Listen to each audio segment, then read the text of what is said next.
What is going on, everyone? Welcome back. We are back for another live. Last week, we took a little bit of a hiatus. I was out of town, but we are back and ready to answer any questions you guys have around scaling your video business. So if you're here live, drop a comment down below. Let us know that you're here live. We're on Instagram over here, and we are on Facebook, YouTube, LinkedIn over on this side. So if you're here with us live, let us know. We're happy to answer any questions you guys have. Start dropping those down below and we'll start answering them. But I want to talk a little bit, Ethan, I'll kind of get us started off. Like, I want to talk about one of the case studies I recorded with one of our clients, Nick, last week. And Nick actually worked with, I think, Full-Time Filmmaker for a while. And we started working with him a couple months ago and helped him structure a system. And he ended up adding about $147,000 to his video business, which is huge. And it all comes down to having an inbound system. And so what it really comes down to is like being able to get leads coming in and getting those people to then have conversations with you and then turning those into clients, you know. But anything you're seeing on your end, working with the clients every single day here, I know we have a lot of clients in the program right now, but anything you're seeing?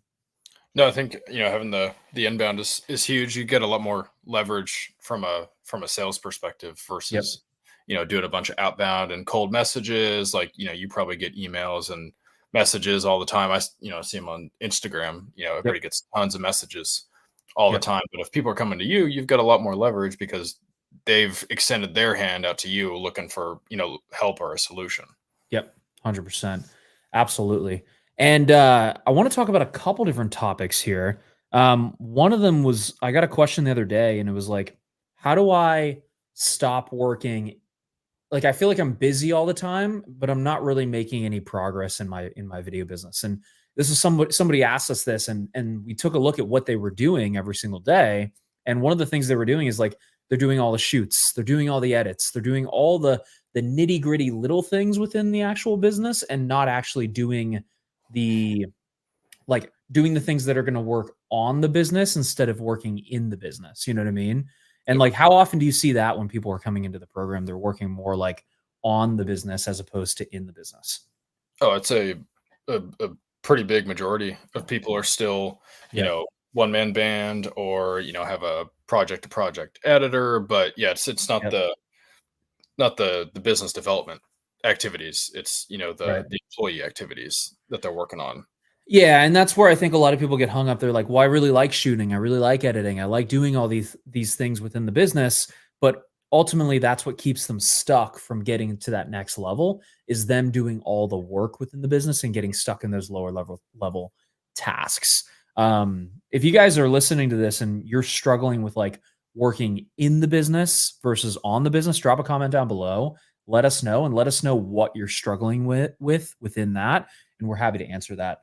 um, let's see, we got some comments on Instagram. Yo, what's going on? Yes, we're doing things like that in our business.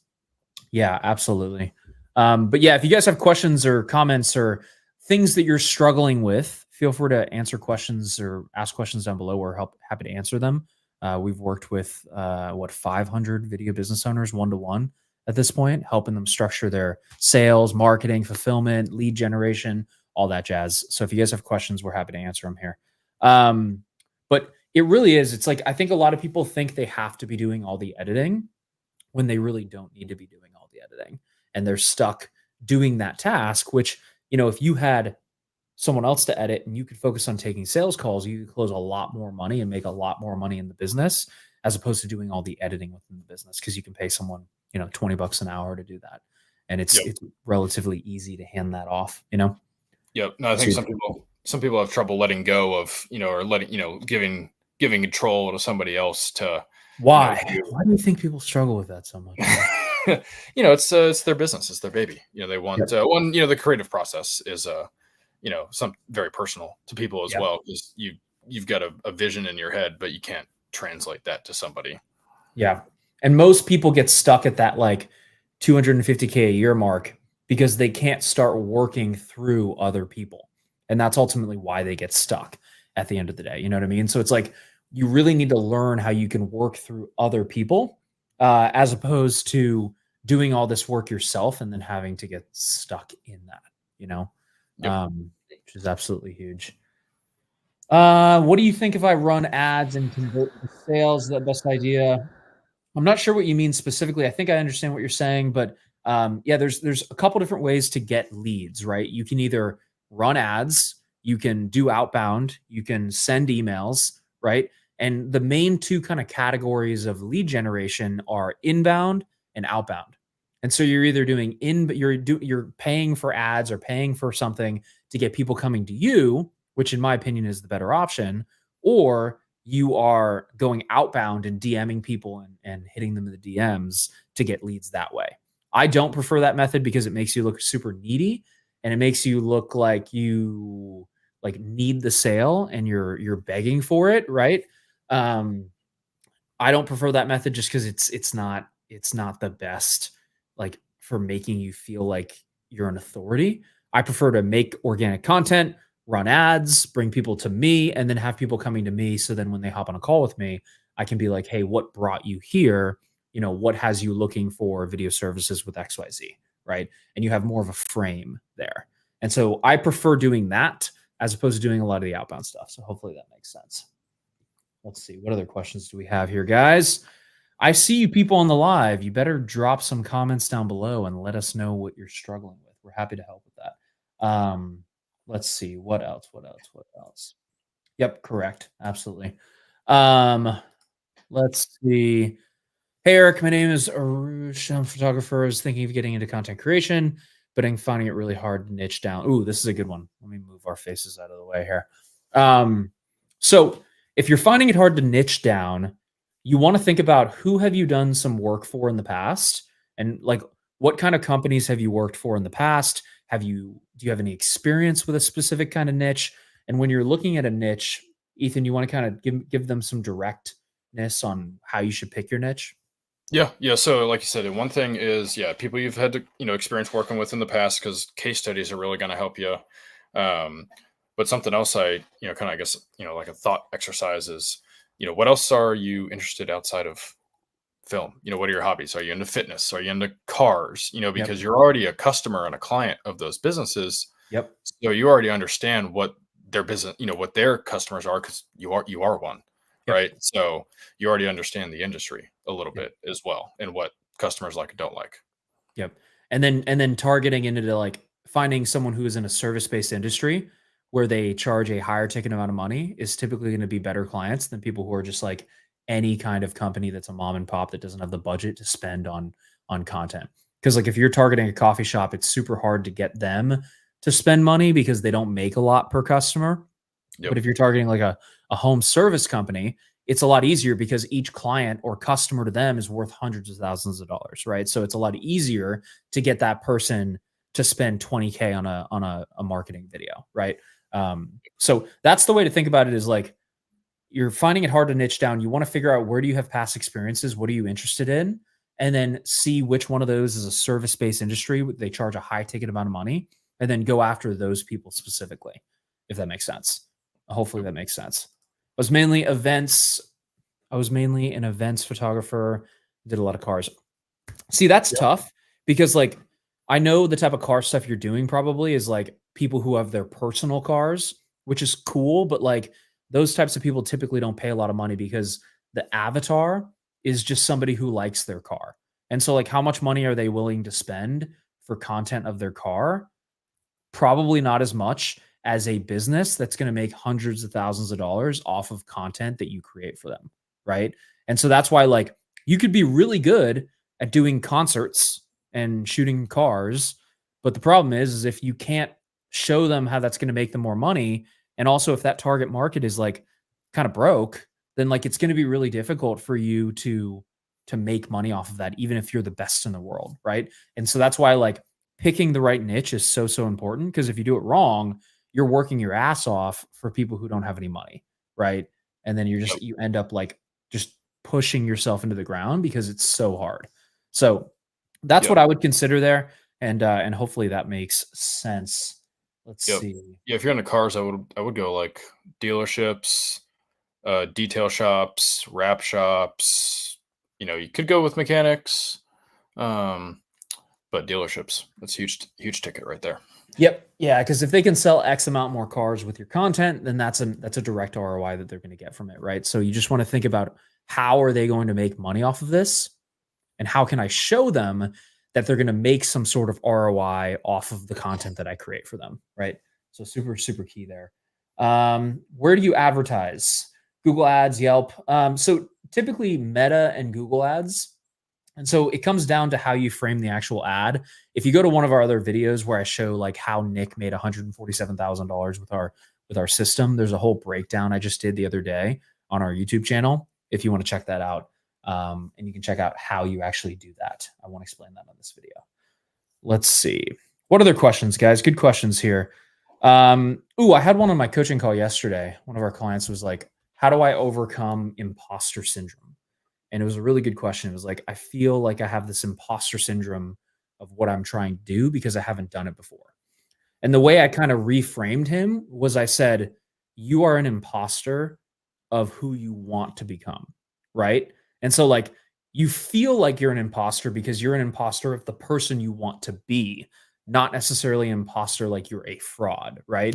And so a lot of people feel that way, and everyone goes through that where they're like, I feel like I'm an imposter. I feel like I don't know what I'm doing. I feel like I feel like I'm struggling here. And that happens anytime you're learning something new, right? So anytime you're doing something new, it's really, really difficult and you feel that imposter syndrome, but it just means that you're an imposter of the person you can be.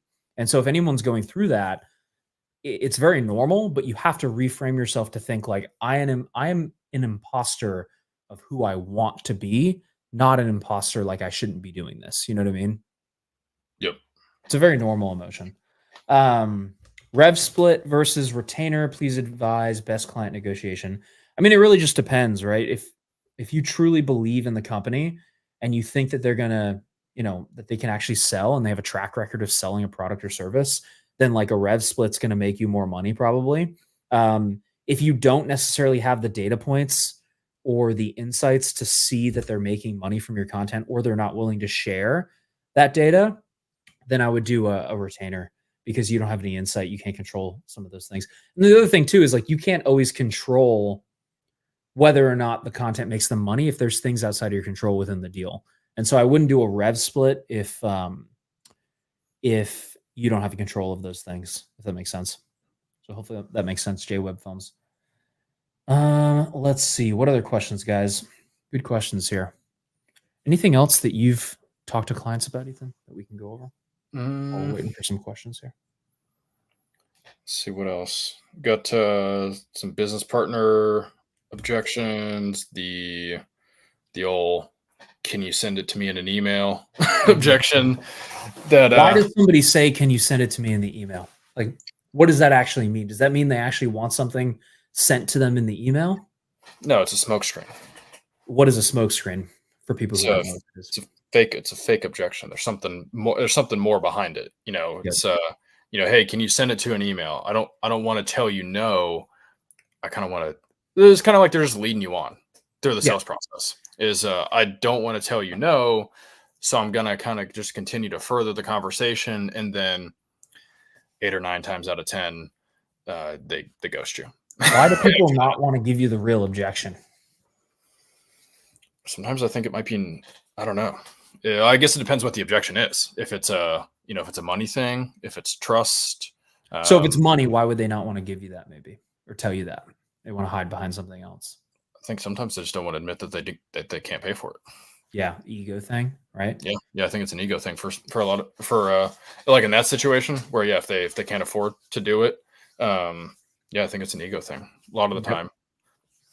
Now, why do people give you the partner objection typically? Is it because they like want to outsource that behavior or decision to somebody else so they can't make it? Or what do you typically see? I think so. Like with partner, sometimes it's, sometimes it could be like a logistical partner issue where maybe they can't be on the call, but I think that just comes down to priorities at the end of the day. Like if you want to bring in more leads, make more money in your business, you're going to make the time to do it. Yeah. Because if it truly matters, then you'll spend 30 minutes, an hour, 2 hours a day working on it because it's something that you truly care about. Yep. Well, I think also people want to outsource when they say, "Hey, I need to talk to my wife or I need to talk to my partner." A lot of times they want to outsource the decision making to somebody else because they don't want to be the ones who make the decision, even though it's their decision to make and it's their responsibility. And so a lot of times people will just like outsource it and say, "Oh, I got to talk to this person, or I got to talk to this person, or I got to talk to my cousin who lives down by the river," right? And it's like I got to talk to all these people, but it's just a way of people deflecting. Because humans naturally don't want to make decisions. That's just how people are. And that's ultimately what holds people back and makes them not successful at the end of the day. Yeah. Is like, well, I think it also kind of prevents like some level of like confrontation. They don't want to be the bad guy delivering the bad news. Oh, my wife said no, but she's not here. So, we can't do anything about it right now. Yep. Yeah. Well, and that's what holds people back a lot of times is like people can't, like successful people make decisions quickly. I know it sounds super cliche, but like, look at, Tim Cook, he runs Apple, right? How many decisions do you think he has to make on a daily basis? He can't be like, I need to talk to my wife. I can't make this decision. Like, I need to talk to this person. Like, maybe there's some things he needs to consult people on, but at the end of the day, like the most successful people in the world, they take the information in and then they make a decision on which way they want to go. And the people who are unsuccessful are the people who sit around, procrastinate, put the decision on other people. They don't want to make the decision, so they blame others, right? They don't take responsibility for their own actions. And like those are the people who have the victim mentality of like, oh, I can't do this, or this happened to me, or blah, blah, blah, blah, blah. And it's like, you just got to cut the bullshit sometimes, man. Like, excuse my language, but like I think people they want a reason to not do something or not be successful at the end of the day. And like, instead of trying and like really making the push to be the person they want to be or grow the business they want to grow, they'd rather put all these blockages in front of them because they just, what if I do it and it doesn't work out? Right. Then I failed, quote unquote. When in reality, you didn't fail. You just didn't succeed yet. And you're still working towards it and you're learning things. Right. But I think a lot of people get in their head. They're like, I don't want to fail. So I just don't want to try. Yep. And I think a lot of people have that blockage where they're like, I'm just not going to try because if I try and it doesn't work, then I look like a failure to other people. When like everyone gets there, like everyone has that moment where they try something, it doesn't work out, they have to try again.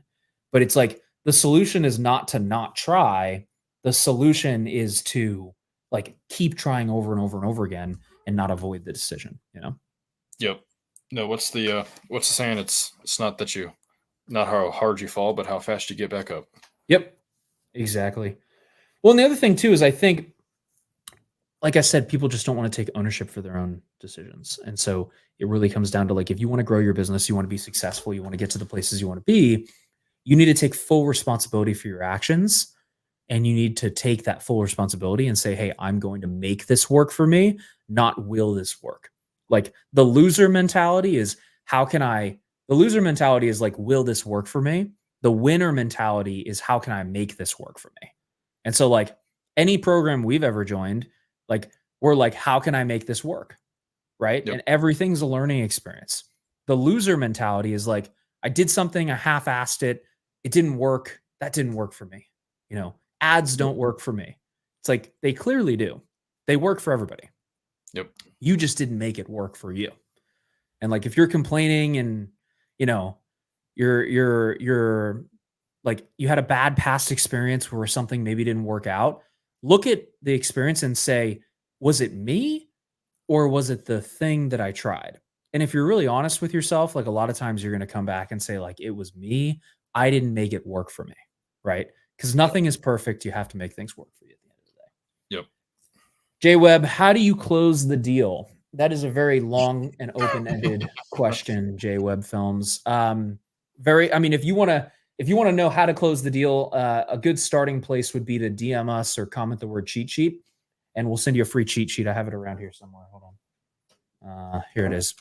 We have a step-by-step. There we go. Step-by-step walkthrough on how to actually close the deal. And so this is our outline. If you want that, just comment the word cheat sheet down below. We'll send it to you for free. And then you can check that out. That's a good starting point for closing the deal. Hopefully that makes sense. Let's see. Can you also tell me how to convince small business owners that they need a social media presence? I started with a few local businesses and they were like, no, we don't need that. So number one, you're not convincing people of anything. You're asking them questions that get them to come to their own conclusions. So if Ethan's a small business owner and he's like, I don't know if I need a social media presence, I would say, Ethan, do you feel like more people knowing about your business would be a good or bad thing? It's got to be a good thing.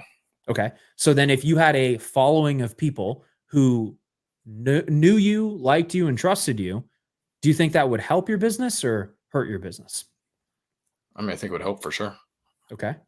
And so do you feel like creating a social media, putting content out there, getting people to know, like, and trust you would help? Do you see how that might be able to potentially bring you more leads and more clients? Yeah. Do I have to post every day? Not necessarily. Right. And then you can get into the nitty gritty of whatever questions they have, but it's all around framing it to their benefit. And you see, I didn't tell Ethan anything there. I just asked him questions around what he thinks. Right. I see Esteban just joined. What's up, dude? How are you? Esteban's one of our clients. Yeah, just drop a cheat sheet down below, guys, if you want this. It's our full cheat sheet on the sales meeting. I think Esteban used it to close like 90K or something crazy like that a little while ago. Dude's a savage over there. Let's see. Can you also tell me how to convince? So hopefully that makes sense. As far as like, you're not convincing people, and especially in sales meetings, you're not convincing anybody of anything. You're simply asking them questions that get them to come to their own conclusion at the end of the day. And so that's all you're doing. So think of yourself as kind of like a psychiatrist. You're not telling them anything. You're just simply asking them questions that get them to come to their own conclusion. And yes, I will drop that down below. Let me grab the link for the cheat sheet for the people on YouTube. But yeah, hopefully that makes sense, guys. Let me grab this here. Great info, guys. How do you prove the model that the video deliverables are making them more money? So there's direct and indirect. Direct is going to be you're running the ads, you have the metrics, and you show them the metrics. Indirect is going to be you don't have that, but you're helping them assume that. So if I said, hey, if we created content that got you X amount more views, like one of our clients, Juan, does like FPV fly-through videos of like real estate properties. And he's gotten people like 11 to 20 million views on those videos. So he doesn't have a direct ROI, but he just says, hey, if we got like 10 million to 15 million views on this video, do you think that would bring you more leads for people who would buy this property? Obviously, the answer is yes. And so like that's the way of indirectly doing it. And then the direct way is going to be obviously creating ads and setting up those funnels and systems that some of our clients do as well. Let me pull this up.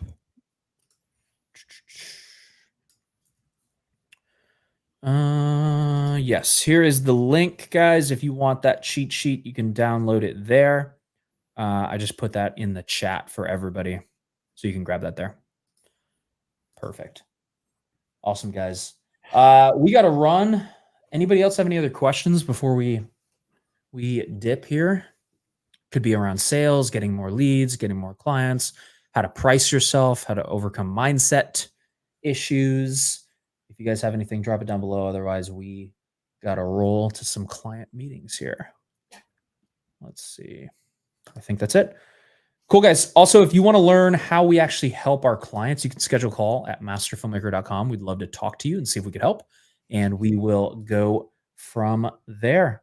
But awesome, guys. Keep being awesome. We'll do these every Tuesdays and Thursdays. So if you have anything, let us know. And we'll see you in the next one.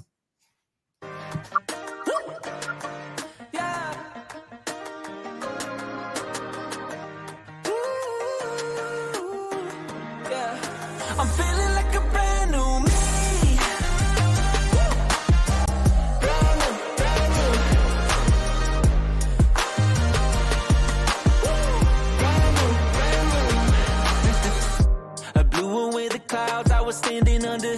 Traded all my rainy days for a little summer. I fly so high.